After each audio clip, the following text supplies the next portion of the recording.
യേശുവാകുന്ന നിത്യസത്യവചനത്തിനായി ഞങ്ങൾ അങ്ങയെ സ്തുതിക്കുന്നു. യേശുവേ, അങ്ങയുടെ പരിശുദ്ധാത്മാവിനെ നൽകി അങ്ങയുടെ മാഹാത്മ്യം കാണുവാൻ ഞങ്ങളുടെ ഉൾക്കണ്ണുകളെ തുറക്കണമേ. വചനമനുസരിച്ച് അങ്ങയുടെ സാക്ഷിയായി ജീവിച്ച് നിത്യജീവിതത്തിന് ഞങ്ങളെ അർഹരാക്കണമേ. ആമേൻ. വിശുദ്ധ പൗലോസ്ലീഹ ഗലാത്യർക്കാർക്ക് എഴുതിയ ലേഖനം 4-ാം അധ്യായം 1 മുതലുള്ള തിരുവചനങ്ങൾ. ഇതാണ് ഞാൻ വിവക്ഷിക്കുന്നത്: പിന്തുടർച്ചാവകാശി വസ്തുവിൻ്റെ ഉടമയാണെന്നിരിക്കലും ബാലനായിരിക്കുന്നിടത്തോളം കാലം അടിമയിൽ നിന്ന് വിഭിന്നനല്ല. പിതാവ് നിശ്ചയിച്ച കാലാവധി വരെ അവൻ രക്ഷാകർത്താക്കളുടെയും കാര്യസ്ഥന്മാരുടെയും സംരക്ഷണത്തിലായിരിക്കും. നമ്മുടെ കാര്യവും ഇതുപോലെ തന്നെ. നമ്മൾ ശിശുക്കളായിരുന്നപ്പോൾ പ്രകൃതിയുടെ ശക്തികൾക്ക് അടിമപ്പെട്ടിരുന്നു. എന്നാൽ കാലസമ്പൂർണത വന്നപ്പോൾ ദൈവം തൻ്റെ പുത്രനെ അയച്ചു. അവൻ സ്ത്രീയിൽ നിന്ന് ജാതനായി നിയമത്തിന് അധീനനായി ജനിച്ചു. അങ്ങനെ നമ്മെ പുത്രന്മാരായി ദത്തെടുക്കേണ്ടതിന് അവൻ നിയമത്തിന് അധീനരായി കഴിഞ്ഞവരെ വിമുക്തരാക്കി. നിങ്ങൾ മക്കളായതുകൊണ്ട് ആബാ പിതാവേ എന്ന് വിളിക്കുന്ന തൻ്റെ പുത്രൻ്റെ ആത്മാവിനെ ദൈവം നമ്മുടെ ഹൃദയത്തിലേക്ക് അയച്ചിരിക്കുന്നു. ആകയാൽ നീ ഇനിമേൽ ദാസനല്ല, പിന്നെയോ പുത്രനാണ്. പുത്രനെങ്കിൽ ദൈവഹിതമനുസരിച്ച് അവകാശിയുമാണ്. ഗലാത്യരെ കുറിച്ച് വ്യഗ്രത. ദൈവത്തെ അറിയാതിരുന്ന അന്ന് നിങ്ങൾ യഥാർത്ഥത്തിൽ ദൈവമല്ലാത്തവയെ സേവിച്ചു. എന്നാൽ ഇപ്പോൾ നിങ്ങൾ ദൈവത്തെ അറിയുന്നു. അതിലുപരി ദൈവം നിങ്ങളെ അറിയുന്നു. ആകയാൽ ബലഹീനങ്ങളും വ്യർത്ഥങ്ങളുമായ ആ പ്രപഞ്ച ശക്തികളുടെ അടുത്തേക്ക് വീണ്ടും തിരിച്ചു പോകാൻ നിങ്ങൾക്ക് എങ്ങനെ സാധിക്കും? എന്ത്, ഒരിക്കൽ കൂടി അവയുടെ സേവകരാകാൻ നിങ്ങൾ ഇച്ഛിക്കുന്നുവോ?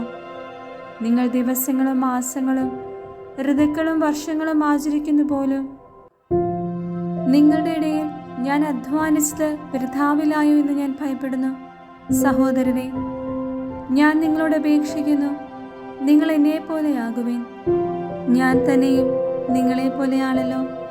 നിങ്ങൾ എന്നോട് യാതൊരു തിന്മയും പ്രവർത്തിച്ചിട്ടില്ല.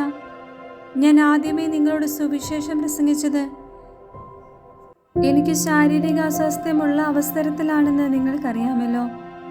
എൻ്റെ ശരീരസ്ഥിതി നിങ്ങൾക്കൊരു പരീക്ഷയായിരുന്നിട്ടും നിങ്ങൾ എന്നെ നിന്ദിക്കുകയോ വെറുക്കുകയോ ചെയ്തില്ല. മറിച്ച് എന്നെ ഒരു ദൈവദൂതനെ പോലെ, യേശുക്രിസ്തുവിനെ പോലെ തന്നെ നിങ്ങൾ സ്വീകരിച്ചു. നിങ്ങളുടെ അസന്തോഷം ഇന്നിവിടെ സാധിക്കുമായിരുന്നെങ്കിൽ നിങ്ങൾ സ്വന്തം കണ്ണുകൾ പോലും ചൂഴ്ന്നെടുത്ത് തരുമായിരുന്നെന്ന് എനിക്ക് ബോധ്യമുണ്ട്. അങ്ങനെയിരിക്കെ നിങ്ങളോട് സത്യം തുറന്നു പറഞ്ഞതുകൊണ്ട് ഞാൻ നിങ്ങളുടെ ശത്രുവായി എന്നോ? അവർ നിങ്ങളിൽ താല്പര്യം കാണിക്കുന്നത് സതുദ്ദേശത്തോടെയല്ല, മറിച്ച് നിങ്ങൾ അവരിൽ താല്പര്യം കാണിക്കേണ്ടതിന് നിങ്ങളെ ഒറ്റപ്പെടുത്തുകയാണ് അവരുടെ ലക്ഷ്യം. നല്ല കാര്യത്തിൽ താല്പര്യം കാണിക്കുന്നത് ഞാൻ നിങ്ങളോടൊത്തുണ്ടായിരിക്കുമ്പോൾ മാത്രമല്ല, എല്ലായ്പ്പോഴും നല്ലത് തന്നെ. എൻ്റെ കുഞ്ഞുമക്കളെ, ക്രിസ്തു നിങ്ങളെ രൂപപ്പെടുന്നത് വരെ വീണ്ടും ഞാൻ നിങ്ങൾക്ക് വേണ്ടി ഈറ്റുനോവ് അനുഭവിക്കുന്നു. ഇപ്പോൾ നിങ്ങളുടെ ഇടയിൽ സന്നിഹിതനായിരിക്കാനും എൻ്റെ സംസാര രീതി തന്നെ മാറ്റാനും സാധിച്ചിരുന്നെങ്കിലെന്ന് ഞാൻ ആഗ്രഹിക്കുന്നു. എന്തെന്നാൽ നിങ്ങളെക്കുറിച്ച് ഞാൻ അസ്വസ്ഥനാണ്. ഹാഗാറും സാറായും. നിയമത്തിന് വിധേയരായിരിക്കാൻ അഭിലഷിക്കുന്ന നിങ്ങൾ എന്നോട് പറയുവിൻ, നിങ്ങൾ നിയമം അനുസരിക്കുകയില്ലേ? എന്തെന്നാൽ ഇപ്രകാരം എഴുതപ്പെട്ടിരിക്കുന്നു: അബ്രാഹത്തിന് 2 പുത്രന്മാരുണ്ടായിരുന്നു. ഒരുവൻ ദാസിയിൽ നിന്ന്, ഇതരൻ സ്വതന്ത്രയിൽ നിന്ന്. ദാസിയുടെ പുത്രൻ ശാരീരിക രീതിയിലും സ്വതന്ത്രയുടെ പുത്രൻ വാഗ്ദാന പ്രകാരവും ജനിച്ചു. ആലങ്കാരികമായി പറഞ്ഞാൽ ഈ സ്ത്രീകൾ 2 ഉടമ്പടികളാണ്. ഒരുവൾ സീനായി മലയിൽ നിന്നുള്ളവൾ. അവൾ ദാസ്യവൃത്തിക്കായി മക്കളെ ജനിപ്പിക്കുന്നു. അവളാണ് ഹാഗാർ. ഹാഗാർ അറേബ്യയിലെ സീനായി മലയിലാണ്. അവൾ ഇന്നത്തെ ജെറുസലേമിന് പ്രതീകമത്രേ. എന്തെന്നാൽ അവൾ തൻ്റെ മക്കളോടൊത്ത് ദാസ്യവൃത്തി ചെയ്യുന്നു. എന്നാൽ സ്വർഗീയ ജെറുസലേം സ്വതന്ത്രയാണ്. അവളാണ് നമ്മുടെ അമ്മ.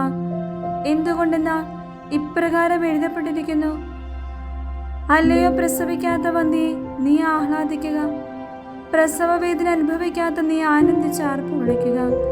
എന്തെന്നാൽ ഭർത്തൃമതിക്കുള്ളതിനേക്കാൾ കൂടുതൽ മക്കൾ പരിത്യക്തർക്കാണുള്ളത്. സഹോദരരെ, നമ്മളാകട്ടെ ഇസഹാക്കിനെ പോലെ വാഗ്ദാനത്തിന് മക്കളാണ്.